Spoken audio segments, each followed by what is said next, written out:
நம்ம யோவான் 1வது அதிகாரத்துல பார்ப்போம். ஆதியில வார்த்தை இருந்தது, அந்த வார்த்தை தேவனோட இருந்தது, அந்த வார்த்தை தேவனாய் இருக்கிறது. அதுதான் வார்த்தைங்கிறது ஆண்டவராகி இயேசு கிறிஸ்து.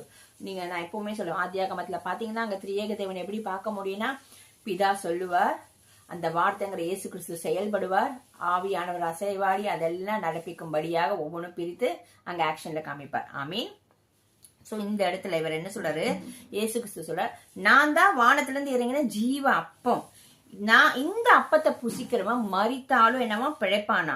நான் கொடுக்கும் அப்பம் உலகத்தின் ஜீவனுக்காக நான் கொடுக்கும் என் மாம்சமே.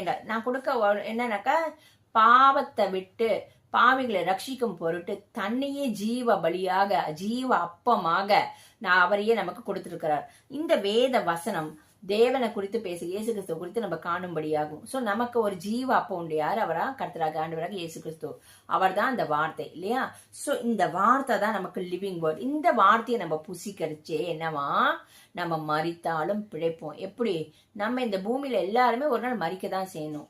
கர்த்தருக்கு சித்தமான அவர் வருகையில் எடுத்துக்கொள்வார். இல்ல அதுக்கு முன்னாடி நம்ம மரணம் ஏற்பட்டாலும் நம்ம பரலோகம் போய் நித்திய ஜீவன் அடையும்படி இந்த வார்த்தையின்படி கேட்டு நடக்கச்சு, இந்த வார்த்தையை புசிக்கரிச்சே நம்ம பாவத்துக்கு மறித்து ஜீவனுள்ள தேவனுக்குன்னு ஜீவனோடு இப்ப இங்கேயே சாட்சியா வாழ்வோம்.